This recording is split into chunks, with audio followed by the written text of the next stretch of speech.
ये दुर्गंध कैसी वासुदेव? ये दुर्गंध उन वीरों के शवों की है जिन्होंने इस महायुद्ध में अपना बलिदान दिया है माता, परंतु जिन्हें अंतिम संस्कार का अवसर भी ना मिला। ये दुर्गंध यहाँ हुए भीषण संहार के एक एक क्षण का अनुभव करा रही है मुझे। तुमने छल से मेरे एक एक पुत्र का वध कराया है वासुदेव। अपने दिए गए श्राप पे मुझे कतई भी पश्चाताप नहीं है। इस युद्ध से किसी को कुछ प्राप्त नहीं हुआ। ये युद्ध सबके लिए दुर्भाग्य ही साबित हुआ है और तुम्हारे लिए भी ये दुर्भाग्य ही साबित होगा। और आज मेरे श्राप के रूप में तुम भी उस युद्ध से दुर्भाग्य ही लेकर जाओगे। जब आप मुझे अपराधी मान ही चुकी हैं, जब आप मुझे दंड दे ही चुकी हैं, तो आप मेरा कोई स्पष्टीकरण भी स्वीकार नहीं करेंगी माता।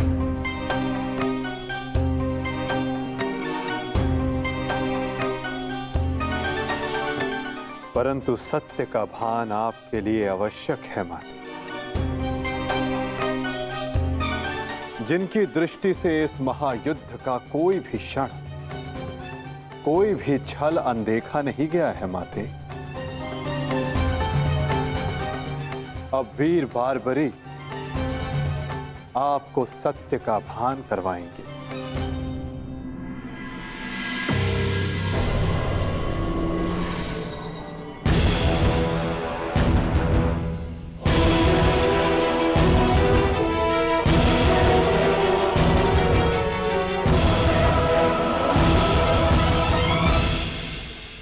अब आपके समक्ष वीर बारबरीक है गांधार पुत्री, जो आपके पौत्र भी हैं, जो इस युद्ध के एकमात्र दर्शक हैं।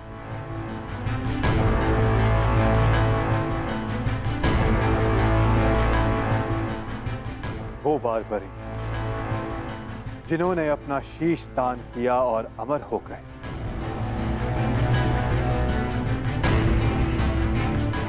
अब वही आपको सत्य का ज्ञान करवाएंगे। वीर बारबरीक की दृष्टि से इस महाभारत का कोई भी बल और छल अनदेखा नहीं रहा है माता। अब बारबरीक आपको सत्य बताएंगे। पुत्र बर्बरिक, तुम स्वयं बताओ, क्या वासुदेव ने छल से मेरे पुत्रों का वध नहीं करवाया है? यदि तुमने इस युद्ध का एक एक क्षण निष्पक्ष होकर देखा है, तो बताओ, कौरव वंश के वट वृक्ष महामहिम भीष्म, जिन्हें इच्छा मृत्यु का वरदान था, क्या वासुदेव ने उन्हें अपने छल से धराशाही नहीं करवाया है? क्या वासुदेव ने द्रोण पुत्र अश्वत्थामा की मृत्यु का छल रचकर आचार्य द्रोण का वध नहीं करवाया है? क्या मेरे पुत्र दुर्योधन की रक्षा कर रहे उसके मित्र कर्ण को छल से नहीं मरवाया है वासुदेव ने? पुत्र दुर्योधन पर युद्ध के नियमों के विरुद्ध जाकर प्रहार किया गया, क्या वो वासुदेव का छल नहीं था? मेरे समस्त 100 पुत्रों के वध का कारण केवल वासुदेव है। क्या ये भी सत्य नहीं है बारबरिक?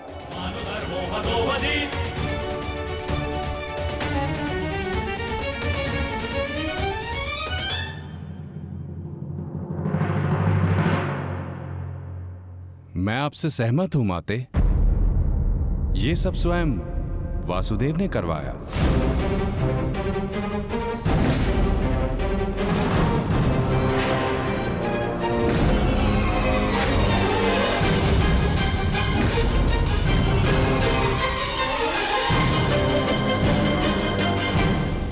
परंतु माते, आप किन 100 पुत्रों की बात कर रही हैं?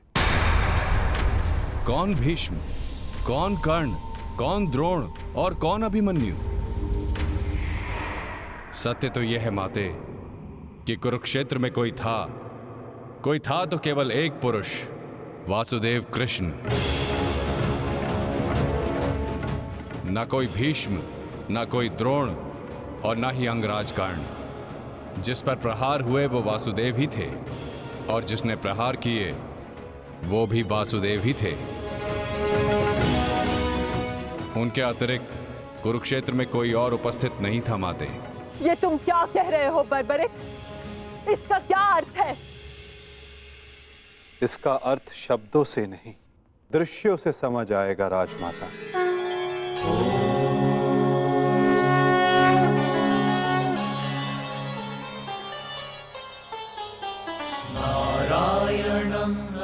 इस युद्ध के प्रारंभ से अंत तक हर प्रहार मैंने किया और हर प्रहार मैंने ही सहा।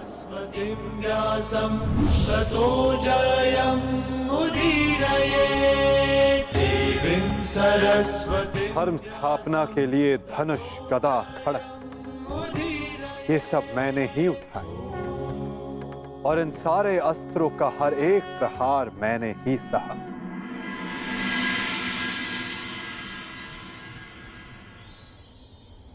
बाण चलाने वाला मैं ही था।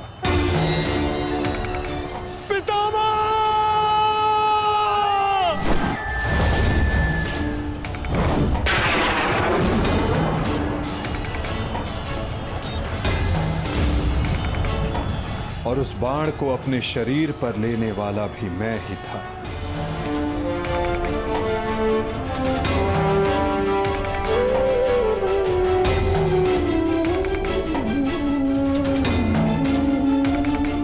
महामहिम भीष्म के रूप में भी मैं ही था और अर्जुन के रूप में भी मैं ही था। और सरशैया पर लेटने वाला भी मैं ही था। अभिमन्यु बनकर चक्रव्यूह मैंने ही तोड़ा।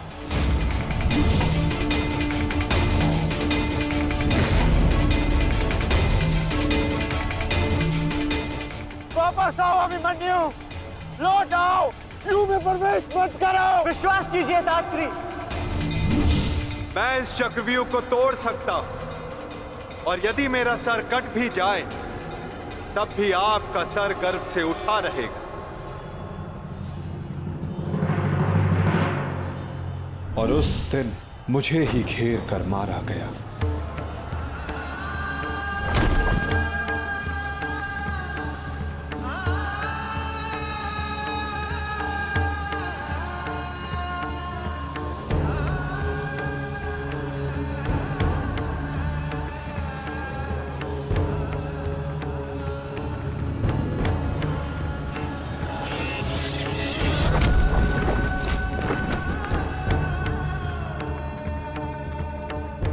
वो मैं ही था जिसने द्रोणाचार्य से कहा कि अश्वत्थामा मारा गया।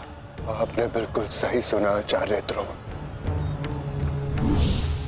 अश्वत्थामा मारा गया। द्रोणाचार्य के रूप में अस्त्र त्यागने वाला भी मैं ही था।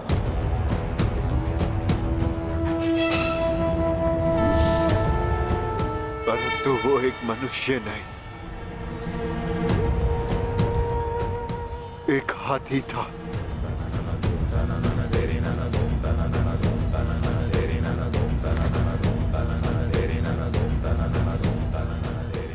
अश्वत्थामा! और धृष्टद्युम्न बनकर मैंने ही स्वयं पर प्रहार किया।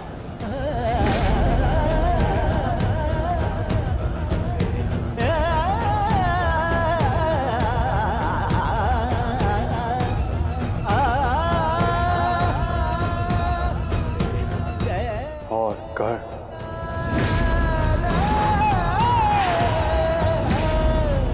कर्ण के रूप में मैंने ही अपना कवच अपने शरीर से अलग किया।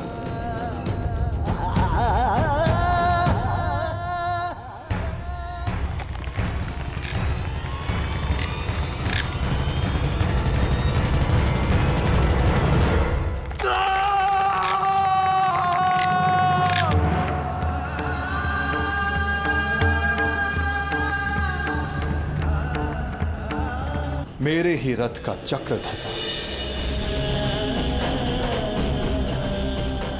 और मेरे ही आदेश पर मैंने ही स्वयं पर अंजलि का अस्त्र चलाया। अंगराज को मुक्त करो पार्थ, अंजलि का अस्त्र का प्रयोग करो।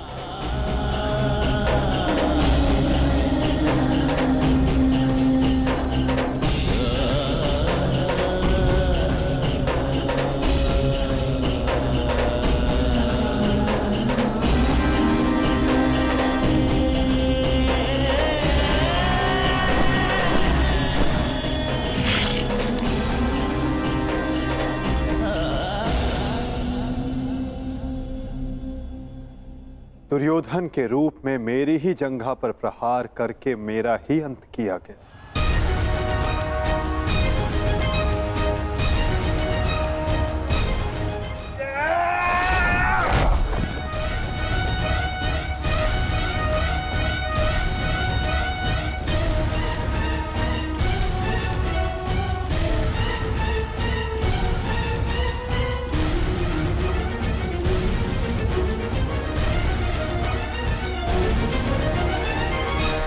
द्रुपद हो या धृष्टद्युम्न, विकोदर भीम हो या अर्जुन, सब में मैं ही था।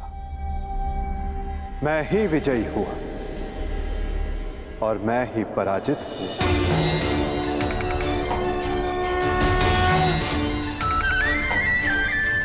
सबसे अधिक प्रहार मैंने की, सबसे अधिक घाव मैंने ही खाया।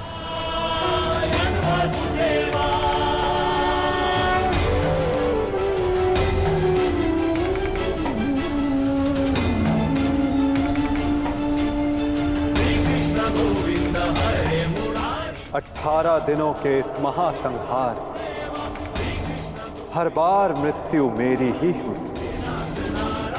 गिरता था जो घायल होकर रणभूमि में वो मैं ही था। अश्वत्थामा के अंगों से रक्त पीप श्वेत बनकर मैं ही युग युगांतर तक भटकूंगा। जीवन मैं तो मृत्यु भी मैं ही।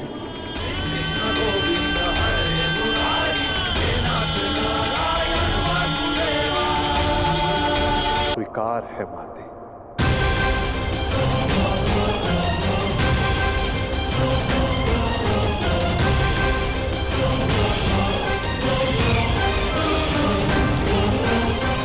परंतु जब सब आपने किया तो ये माया क्यों मेरे वासुदेव? आप सब एक क्षण में ठीक कर सकते थे, तो फिर ऐसा आपने क्यों नहीं किया? फिर उन प्रतिज्ञाओं का क्या होता माते, जो सबने ली थी? उन अपराधों के दंड का क्या होता, जो सबने किया? उन कष्टों का पुरस्कार क्या होता, जो धर्म ने सहे? उस सीख का क्या होता, जो इस युद्ध में हुए हर मृत्यु से मानव जाति को मिले और जो संसार में प्रलय आने तक उनका मार्गदर्शन करेगी?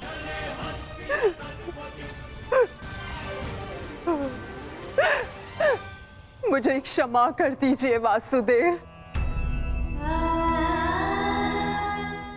मेरा श्राप वापस नहीं लिया जा सकता, परंतु क्षमा अवश्य मांगी जा सकती है वासुदेव।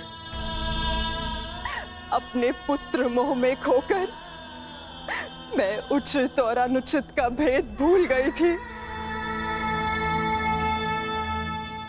मुझे क्षमा कर दीजिए केशव कि उस हो रहे अधर्म के विरुद्ध ये गांधारी अपने स्वर ना उठा पाए।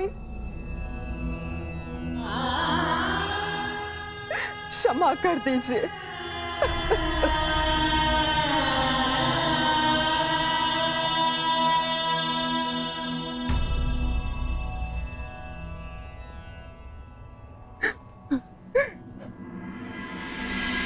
नहीं माते, किसी का अंत किसी के श्राप से नहीं होता। यदि किसी का अंत होता है तो स्वयं के पापों से। यदि यदुवंश का अंत होगा तो आपके श्राप से नहीं माते, अपितु स्वयं के पाप कर्मों से।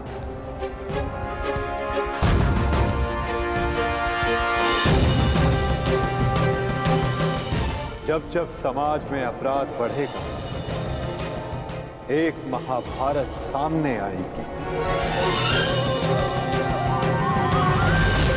अपने ही अपनों को काटेंगे, कभी कुरुक्षेत्र में तो कभी द्वारका में।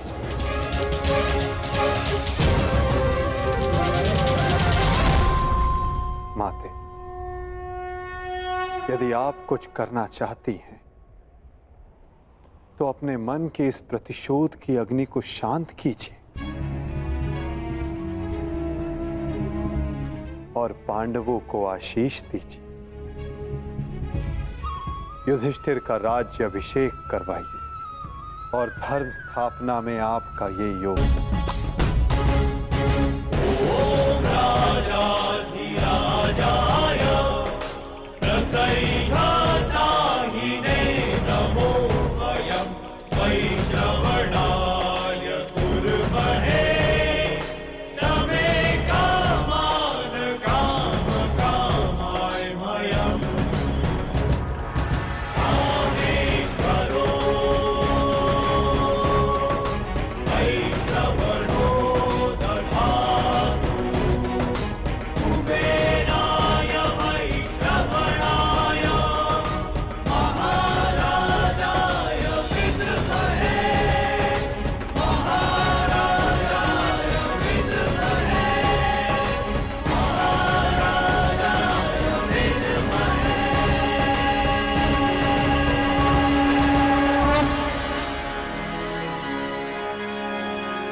सम्राट युधिष्ठिर की, सम्राट युधिष्ठिर की, सम्राट युधिष्ठिर की।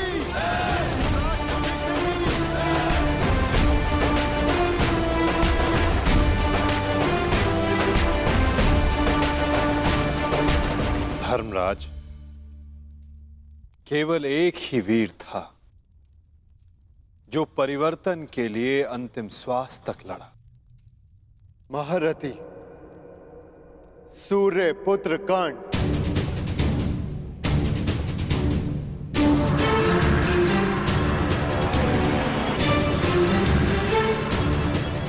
सदैव अपने ज्येष्ठ के परिवर्तन के स्वप्न का आदर और सम्मान करना धर्मराज।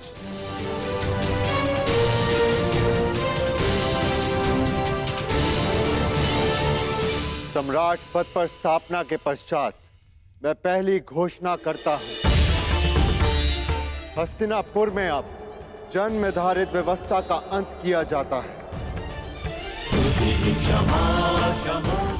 वर्ण व्यवस्था रहेगी, परंतु वो कर्म के आधार पर आधारित होगी।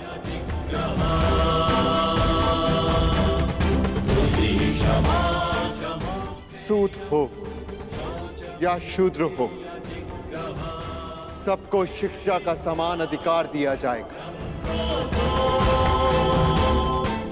और योग्यता के आधार पर काम, सम्मान और समानता का अधिकार सबको दिया जाएगा। यही धर्म स्थापना की नींव है और यही परिवर्तन का प्रारंभ। सम्राट युधिष्ठिर की, सम्राट युधिष्ठिर की सम्राट युधिष्ठिर की सम्राट युधिष्ठिर की। मुझे विश्वास है कि मेरे पश्चात परिवर्तन का अध्याय प्रारंभ होगा।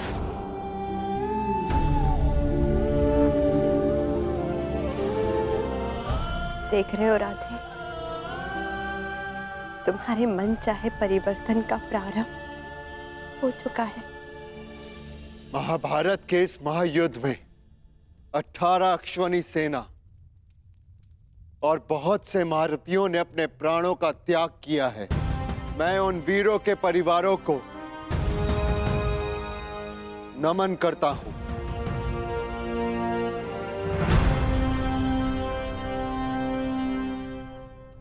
मैं सम्राट युधिष्ठिर ये आदेश देता हूं, युद्ध में सम्मिलित प्रत्येक सैनिक के परिवार को आर्थिक सहायता दी जाएगी।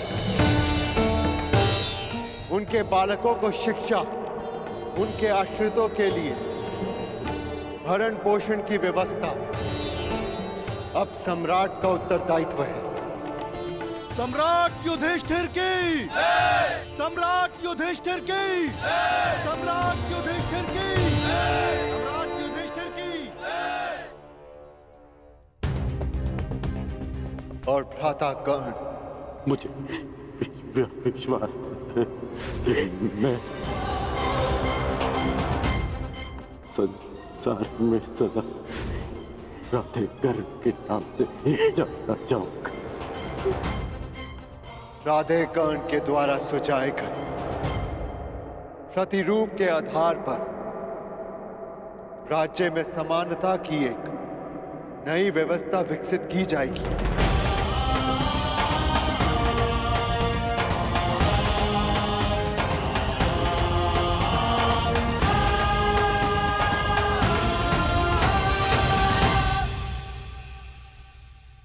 युधिष्ठिर और अन्य पांडवों ने अपने ज्येष्ठ कर्ण के दिखाए परिवर्तन के मार्ग पर चलते हुए एक धर्म राज्य का निर्माण किया। अर्जुन का लक्ष्य अब केवल एक महान व्यवस्था की स्थापना थी। 100 कौरवों का नाश कर देने वाले भीम ने भी अब निर्माण की भागदौड़ संभाल ली थी और नकुल सहदेव अपनी माता कुंती, गांधारी और बुजुर्ग हो चले धृतराष्ट्र की सेवा में लगे थे। हर ओर धर्म था, संपन्नता थी, आनंद था, परंतु अतीत से छूटा एक बाण परीक्षा बनकर भारत के भविष्य पर मंडरा रहा था।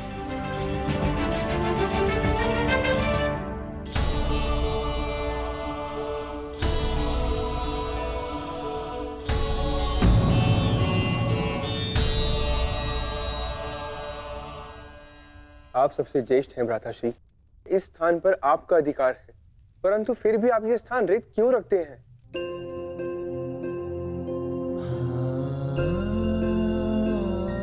नहीं नकुल, ये स्थान मेरा नहीं है। भ्राता कर्ण हम सबसे ज्येष्ठ हैं और सर्वप्रथम इस स्थान पर सिर्फ उनका अधिकार है।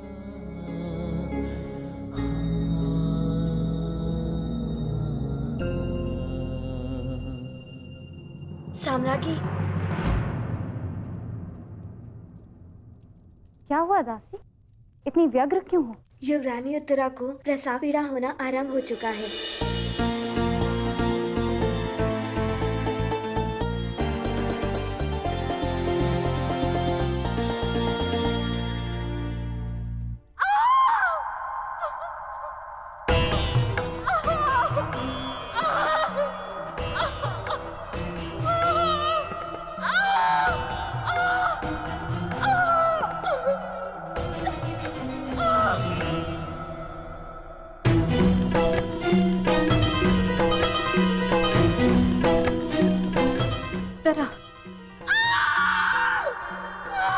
ज्येष्ठ, माता कहाँ है? माते,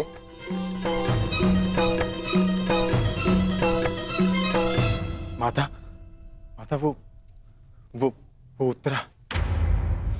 हम भीतर जाकर देखते हैं। जी जी।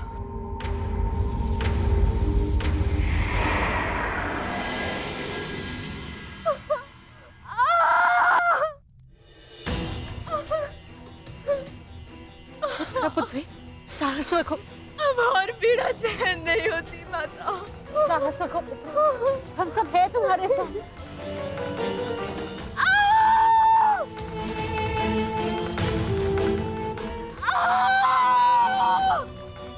माता, प्रसव पीड़ा तो सबको होती है, परंतु उत्तरा के लक्षण गंभीर हैं।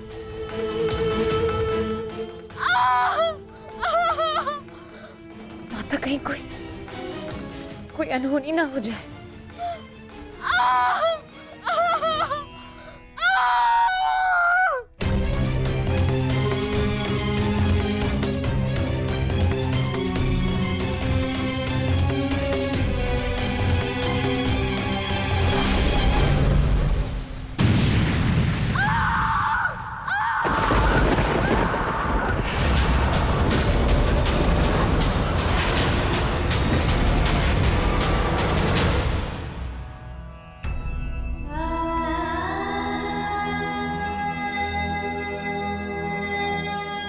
ये क्या अनर्थ हो गया?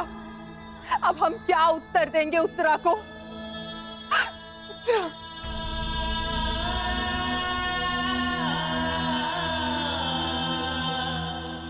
क्या अनर्थ कर दिया अश्वत्थामा ने। एक ब्राह्मण होने के पश्चात प्रतिशोध की अग्नि में वो इतना अंधा हो गया।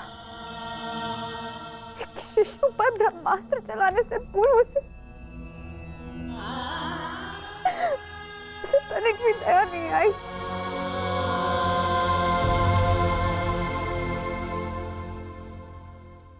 क्षमा कीजिए महाराज, किंतु हम शिशु नहीं बचा सके। ये सब मेरे कर्मों का फल है।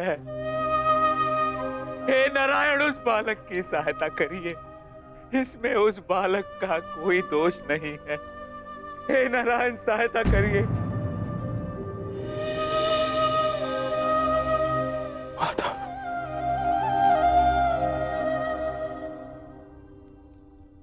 माधव, कुछ कीजिए माधव, कुछ कीजिए। मैं आपसे विनती करता हूँ, हमारे वंश के अंतिम बीज की रक्षा कीजिए, अन्यथा हमारा वंश समाप्त हो जाएगा।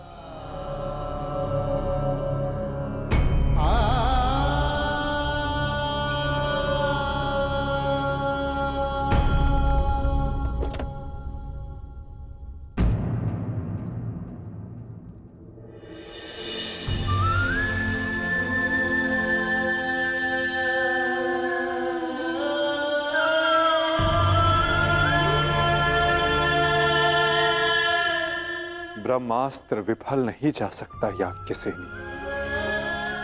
ब्रह्मास्त्र का संधान हुआ है तो उसका परिणाम निकलना भी निश्चित है।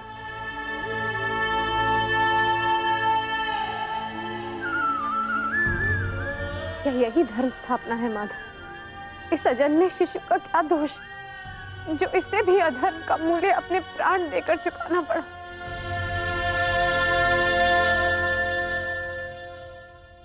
एक पापी के पाप का फल निरीह उत्तरा क्यों भुगतेगी?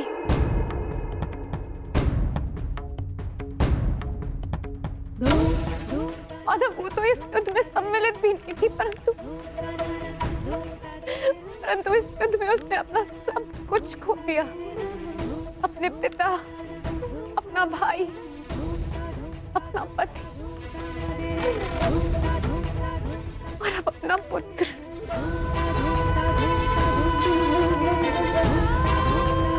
ये कैसी धर्म स्थापना है माधव? यदा यदा हि धर्मस्य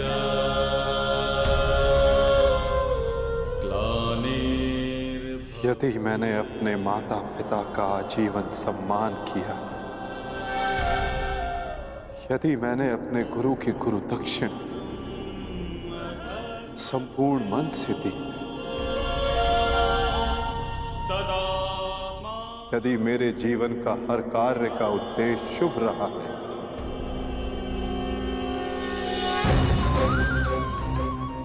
यदि मैंने धर्म स्थापना के लिए संपूर्ण प्रयास किया है,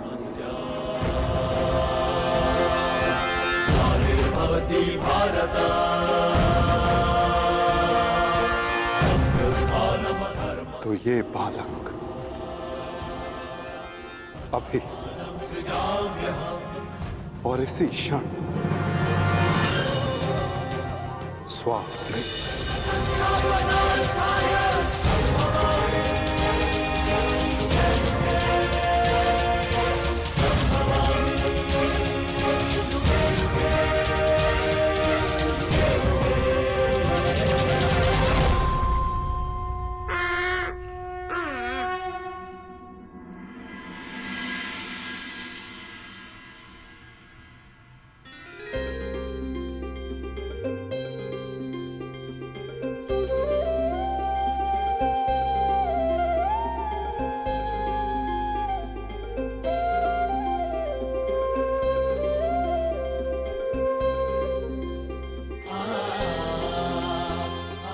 अपने जीवन की सबसे कठिन परीक्षा में सफल हुआ है ये बालक। ब्रह्मास्त्र की कठिन परीक्षा में खरा उतरा है ये बालक,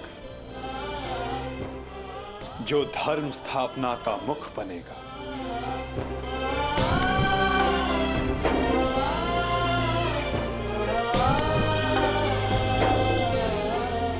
परीक्षित।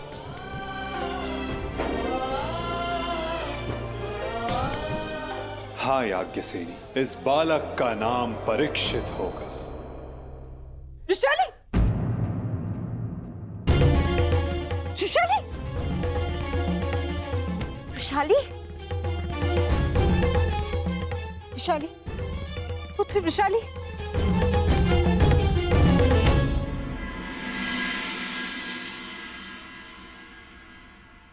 बधाई हो सम्राट।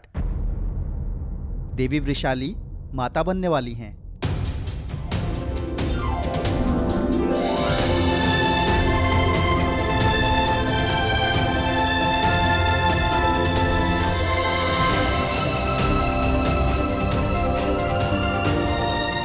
प्रभु को कोटि कोटि धन्यवाद। आज एक दिन में दो शुभ समाचार मिले।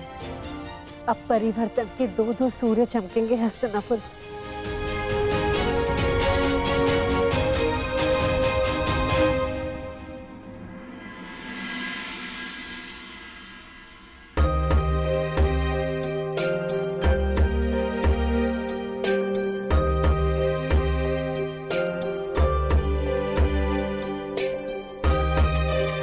परिवर्तन का नया युग प्रारंभ हुआ है वृषाली। प्रसन्न हो जा कि सूर्य पुत्र को तर्पण देने वाला इस संसार में आने वाला है।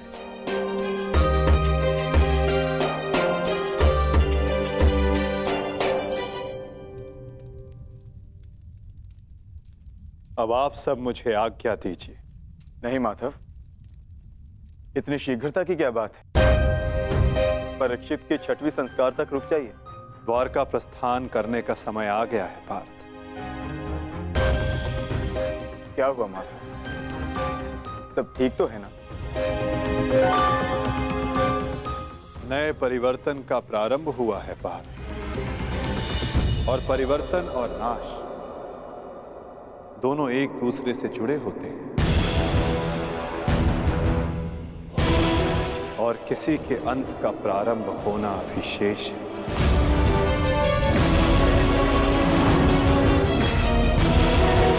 सांब!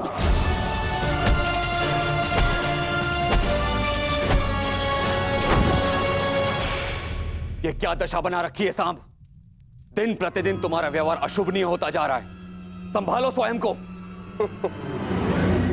ताऊ श्री, मुझे समझाने से पूर्व अपने छलिया भ्राता को समझाइए, जिसने बिना अस्त्र शस्त्र उठाए मेरे ससुर के कुल का नाश कर दिया। क्या वो शोभनीय था? अपने पिता के लिए ऐसा भाव पाप है। पाप तो आपके भ्राता ने किया है, मैं तो केवल मदिरा पान कर रहा हूं। संभालो अपने आप को, एक योद्धा को यह सब शोभा नहीं देता। कैसा योद्धा ताजश्री, जिसके हाथ से तलवार छीन ली गई हो, जो अपने मित्र विश्वसेन की सहायता करने का वचन पूरा ना कर सका हो, उस मनुष्य को आप योद्धा कहते हैं। जब युद्ध करने का समय था तो युद्ध नहीं करने दिया। अब इस अपमान को गले से निकलने के लिए इस मदिरा के अतिरिक्त मेरे पास और कोई सहारा नहीं है। मुझे विश्वास नहीं होता कि तुम कृष्ण पुत्र हो। नहीं हूं मैं, नहीं हूं छलिया का पुत्र। वो केवल मेरे लिए एक छलिया है, केवल एक छलिया। सांब!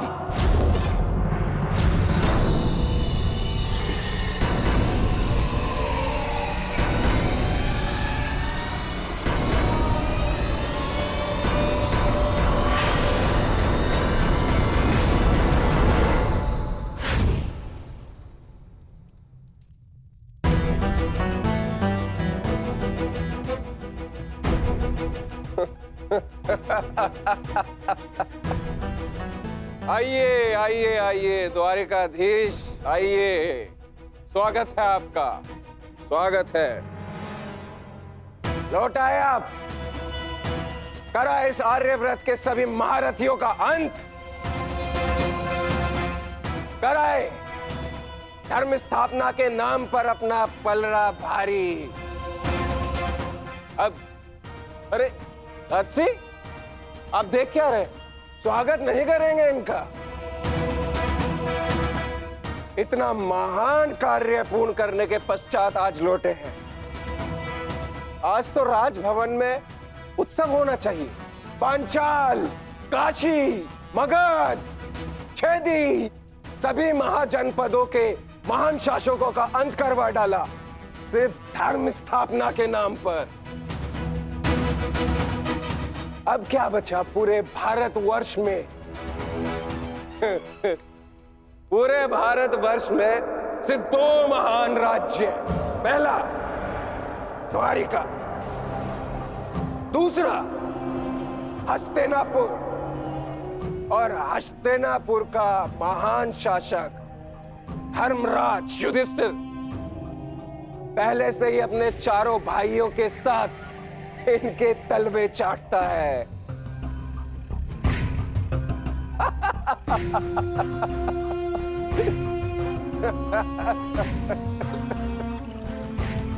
बधाई हो, बधाई हो वासुदेव, बधाई हो।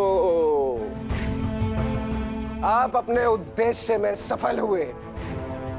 जीत गया द्वारिका महाभारत, परंतु आपने भी मूल्य कुछ कम नहीं चुकाया। हमारी 7 औक्षणी सेना का अंत करवा दिया। क्या मिला आपको हमारे वीर सैनिकों का अंत करवाकर? क्यों किया आपने?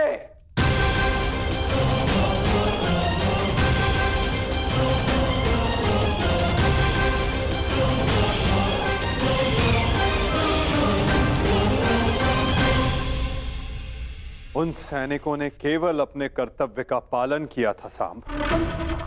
युद्ध लड़ा, अनेकों को मारा और स्वयं वीर गति को प्राप्त हो गए। उन्होंने तो स्वर्ग की सीढ़ियां पाली सांब, परंतु तुमने अपने साथ क्या किया है पुत्र? तुमने तो स्वयं के जीवन को ही नर्क बना डाला है। तुमने वचन दिया था ना दुर्योधन और लक्ष्मण को कि महाभारत के युद्ध में तुम नारायणी सेना का नेतृत्व करोगे। तो क्यों नहीं बचाया अपनी सेना को? क्यों छोड़ आए अपने मित्र को अकेला युद्ध में? क्यों साथ नहीं दिया अपने मित्र का सांब? केवल अपने प्राण बचाने के लिए? यदि मैं अपने मित्र की सहायता नहीं कर सका तो केवल आपके कारण। आपने रोका था मुझे। मैंने तुम्हें रोका नहीं था सांब, केवल विकल्प दिए थे। विकल्प? विकल्प यार में आपने मुझे भयभीत किया था। भयभीत नहीं किया था सांब, मैंने केवल तुम्हें यदुवंशी के नियम स्मरण करवाए थे कि यदि नारायणी सेना परास्त होती तो उसके साथ नारायणी सेना का सेनापति अपनी उपाधि खो देता है। विकल्प मैंने अर्जुन और दुर्योधन को भी दिए थे।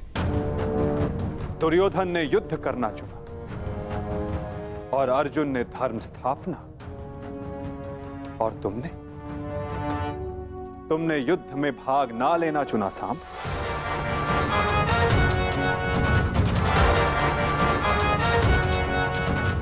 कदाचित यदि तुमने अपने मित्र वीर ऋषसेन को उस युद्ध में प्रदर्शन करते देखा होता, तब तुम्हें ज्ञात होता कि वीरता की वास्तविक परिभाषा क्या होती है सांब। यदि तुमने अपने प्राण उस युद्ध में गवा दिए होते तो आज मेरा सर गर्व से ऊंचा होता। किंतु नहीं, तुम तो मदिरा के मध्य में स्वयं के जीवन को धीरे धीरे करके मार रहे हो। लज्जा आती है तुम पर सांब, लज्जा आती है।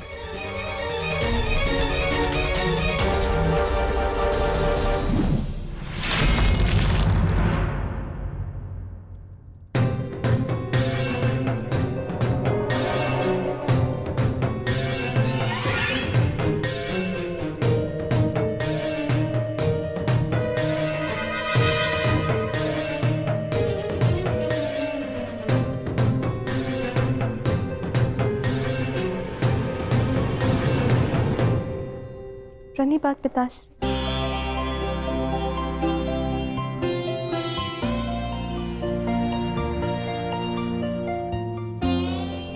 पिताश्री मैं क्षमा। लक्ष्मणा, इतनी लंबी यात्रा से आया हूं पुत्री, भोजन नहीं कराओगी? जी पिताश्री।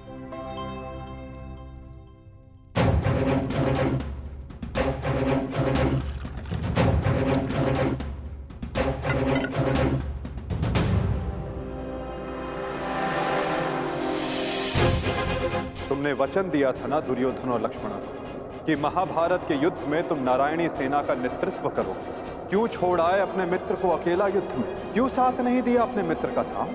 केवल अपने प्राण बचाने के लिए। यदि तुमने अपने प्राण उस युद्ध में गवा दिए होते तो आज मेरा सर गर्व से ऊंचा होता। लज्जा आती है तुम पर सांब, लज्जा आती है। अपने क्रोध को शांत करो सांब। कैसे करूं मैं खुद को शांत? पिता होकर सदैव मेरा मस्तक दूसरों के सामने झुकाता है। और आज भी तो यही किया उन्होंने। लाओ, मुझे दो मित्र।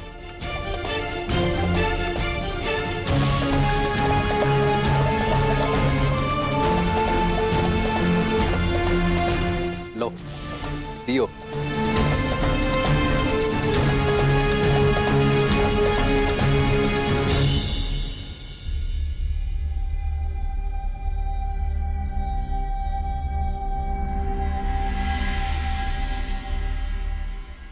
भोजन आराम कीजिए पिताश्री।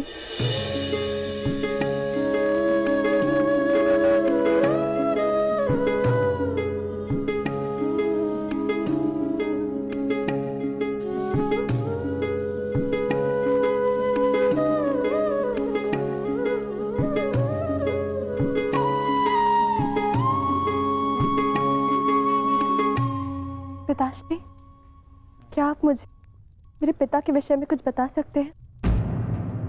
युद्ध में क्या हुआ था?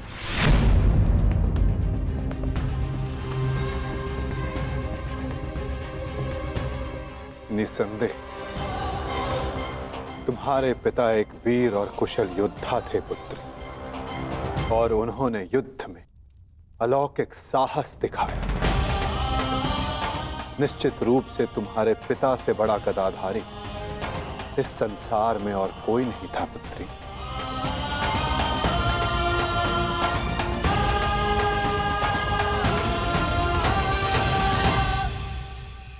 यदि ये सत्य है तो उन्हें ये संसार छोड़ के क्यों जाना पड़ा पिताश्री? हमारे कर्म और हमारे चयन हमारी नियति निर्धारित करते हैं। कुछ भावों में और कुछ वस्तुओं में अधर्म का वास होता है।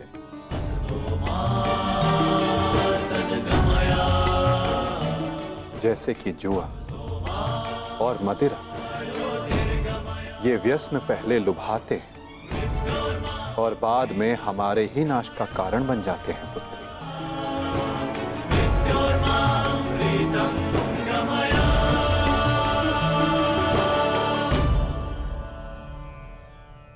लो मित्र, पियो।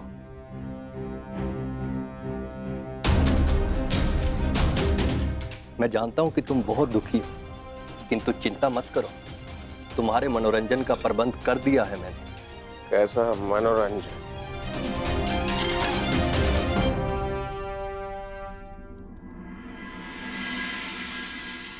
लक्ष्मणा, सदैव स्मरण रखना पुत्री, जब जब मनुष्य पर मद और जुए का प्रभाव बढ़ेगा, तब तब वो अपने पग अपने पतन की ओर बढ़ाएगा। संभल कर मित्र, आज का विनोद तुम्हारे मन की सारी कड़वाहट बाहर कर ले जाएगा। एक मद्दांध व्यक्ति सबसे पहले अपने बड़ों का आदर करना भूलता है, उनका अपमान करता है, उनका उपहास बनाता है।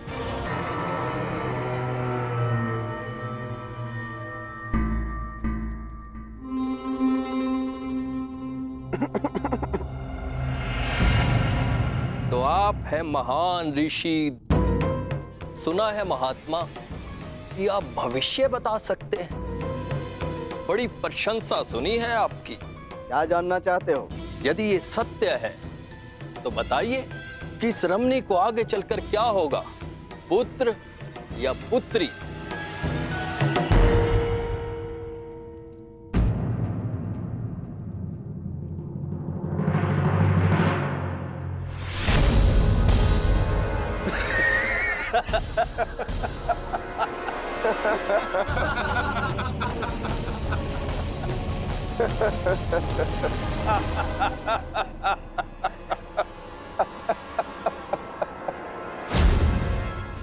और समय बताना मत भूलिएगा महाराज। यदि आपकी भविष्यवाणी सत्य नहीं हुई तो आप अपनी बाकी की तपस्या हमारी बंदी गृह में पूर्ण करेंगे।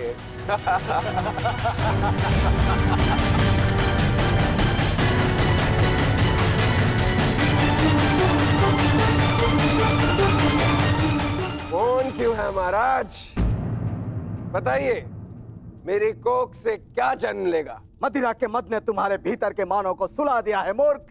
अब तुम केवल उस मूसल की भांति हो जिसमें कोई भावना नहीं होती। वो किसी भी वस्तु पर पड़ता है तो उसे कुचल देता है। ये लीजिए पिताश्री, ये हलवा मैंने विशेष रूप से आपके लिए बनाया है।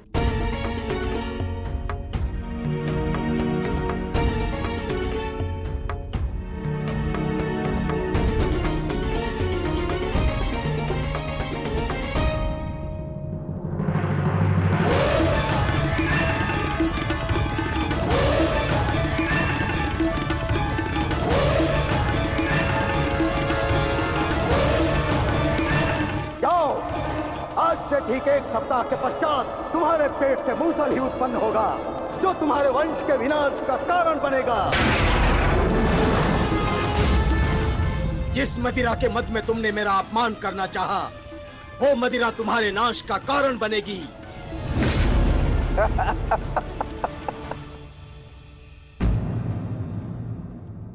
क्या हुआ पिताश्री, आप रुक क्यों गए? लगता है तुम्हें हमारे बंदी गृह के दर्शन करने की उत्सुकता कुछ अधिक है, इसलिए तुमने हमारा अपमान करने का दुस्साहस किया। पहले वासुदेव और अभी तुम। मैं तुम्हें जीवित नहीं छोड़ूंगा।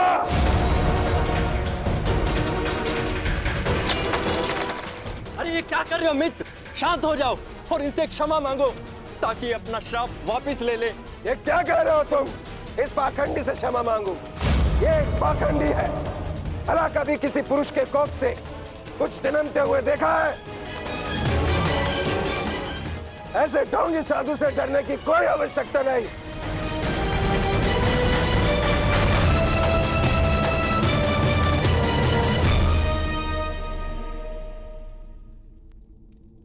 जो अब तक नहीं हुआ साम, वो अब होगा। साधुओं का श्राप व्यर्थ नहीं जाता।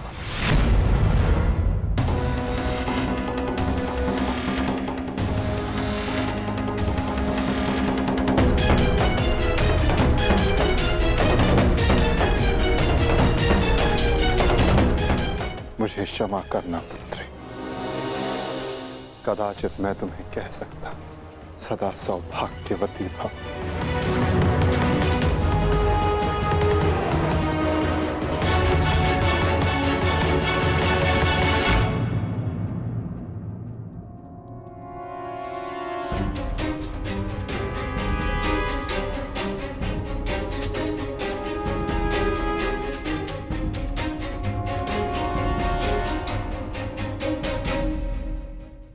एक साधु का उपहास उड़ाना और उन पर प्रहार करने का प्रयास करना क्षमा के योग्य नहीं है सांब। आपने तो सृष्टि के सभी महारथियों और अनेकों सैनिकों का वध करवाया। क्या वो क्षमा के योग्य है?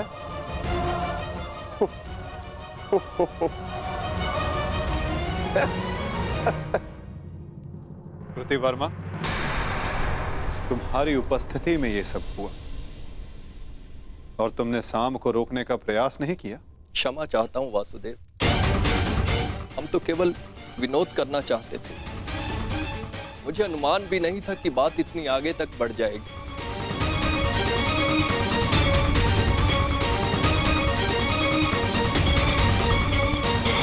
कितना समय? 7 दिन।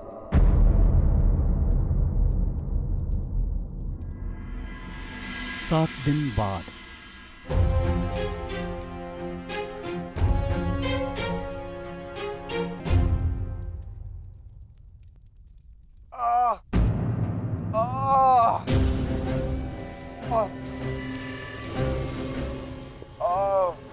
सहायता करो मित्र, मेरी सहायता करो।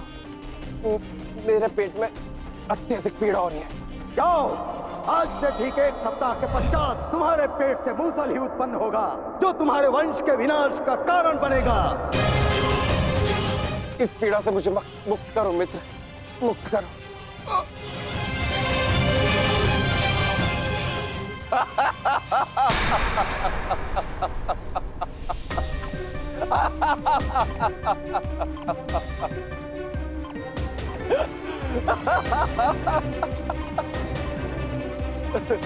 तुम कितने बड़े मूर्ख हो मित्र। कुछ नहीं हुआ मुझे, सही हूं मैं।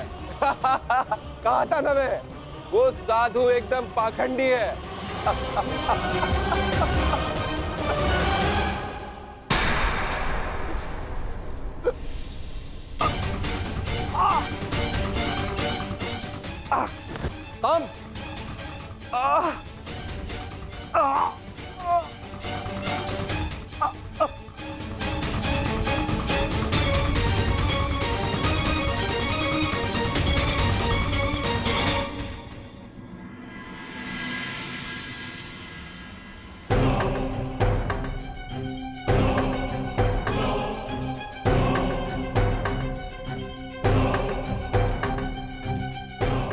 बड़ी विचित्र घटना घटी है वासुदेव।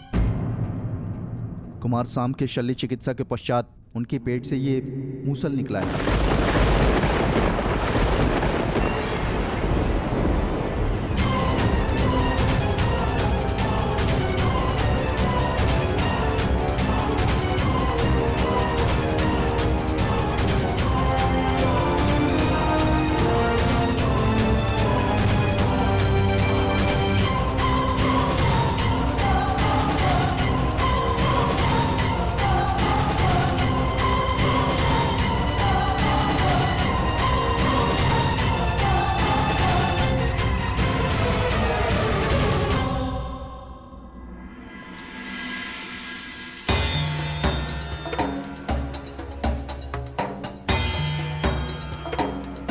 कुमार अब स्वस्थ हैं बलभद्र।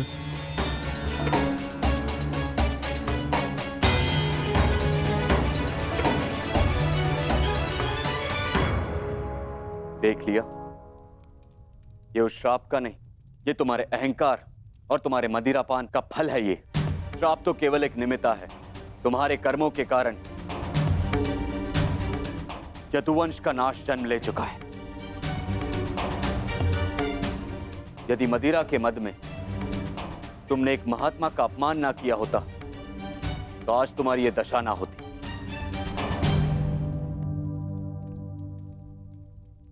अब कुछ नहीं हो सकता था।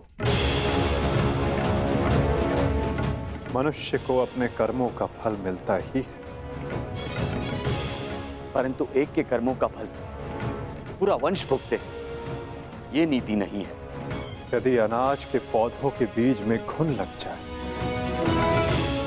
तो वो सारी फसल नष्ट कर देते हैं दाऊ। नहीं कान्हा, मैं सांब की मूर्खता का फल समस्त द्वारका को नहीं भुगतने दूंगा।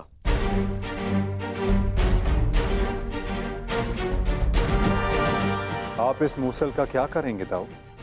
श्राप था कि मदिरा पान के कारण द्वारका का नाश होगा। मैं आज ये घोषणा करता हूं कि समस्त द्वारका में किसी भी प्रकार का मद्य का उत्पादन, सेवन या बिक्री वर्जित है।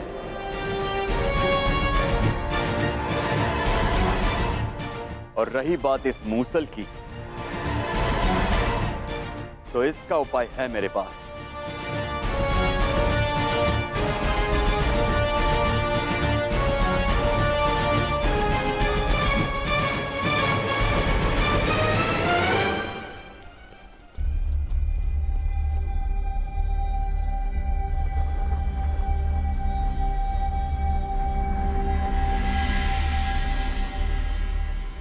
आपके आदेशानुसार मूसल की भस्म बना दी गई है बालभद्र। इसे द्वारका के समुद्र तट पे बहा दो।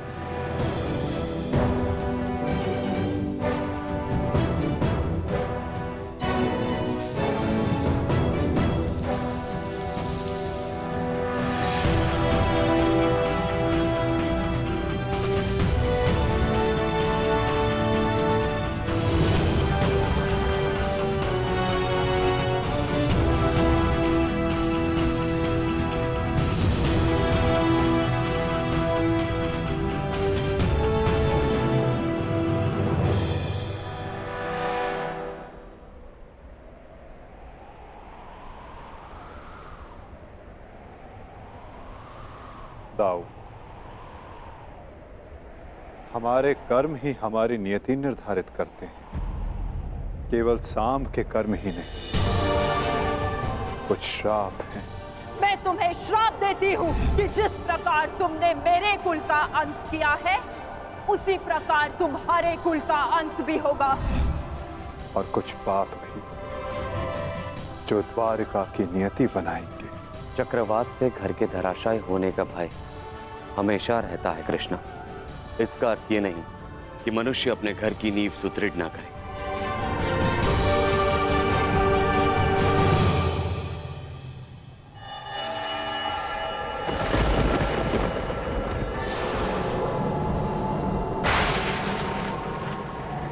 जब नींव गल जाती है दाऊ, तो भवन का धराशायी हो जाना निश्चित होता है। द्वारका का अंत समीप है।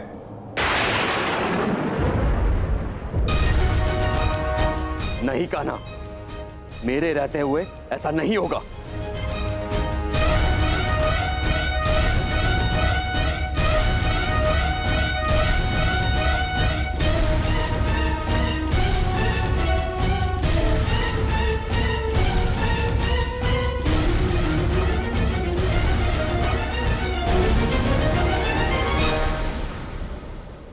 समय किसी की नहीं सुनता